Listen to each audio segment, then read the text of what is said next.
नमस्कार दोस्तों, आप देख रहे हैं द साइंस ऑफ वाई और आज का सवाल है, रावण ने अपनी पुत्री को नदी में क्यों बहा दिया था।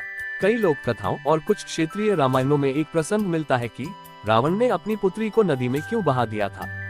क्या सच में ऐसा हुआ था और इसके पीछे क्या कारण बताया जाता है। आइए इस रहस्य को जानते हैं।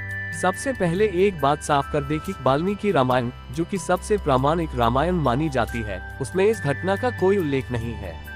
लेकिन कुछ अन्य रामायणों जैसे कि अध्यात्म रामायण, कंब रामायण और कुछ लोक कथाओं व पुरानी प्रचलित कहानियों में इसका जिक्र मिलता है। इन कथाओं के अनुसार लंका के राजा रावण की एक कन्या ने जन्म ली थी।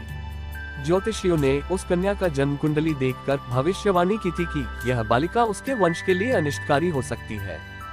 ये सुनकर रावण बहुत चिंतित हुआ। ज्योतिषियों ने रावण से कहा कि कन्या को नदी में प्रवाहित कर दिया जाए। ऐसे में रावण ने अपने वंश की रक्षा के लिए उसे नदी में प्रवाहित कर दिया।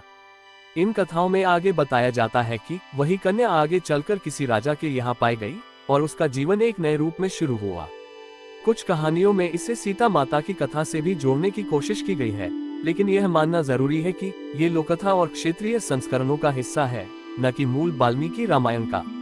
तो दोस्तों, ये प्रसंग हमें क्या सिखाता है कि हर ग्रंथ और परंपरा की कई शाखाएं होती हैं। इतिहास, धर्म और संस्कृति में अलग अलग क्षेत्रों की कहानियां मिलती जुलती होती हैं, लेकिन सभी का एक ही उद्देश्य है, हमें जीवन के गहरे सत्य समझाना। अगर आपको ऐसे ही रोचक प्रसंग पसंद हैं, तो जुड़े रहिए द साइंस ऑफ वाई के साथ।